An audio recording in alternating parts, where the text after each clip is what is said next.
ഔദ്യോഗികമായ സ്ഥിരീകരണങ്ങൾ ഉണ്ടായിട്ടില്ല എങ്കിലും പാകിസ്ഥാന് മേൽ ബ്രഹ്മാസ്ത്രമായിരുന്നു നമ്മുടെ ബ്രഹ്മോസ് മിസൈലുകൾ ഏറെക്കുറെ ഉറപ്പായി കഴിഞ്ഞു.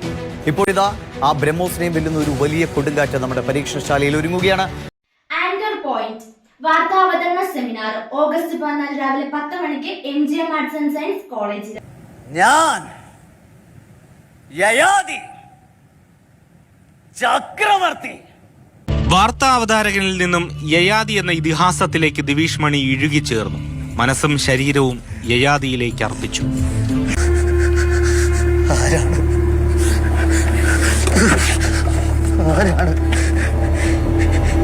ഈ അച്ഛന് നിങ്ങളുടെ യുവത്വം ദാനം തരിക?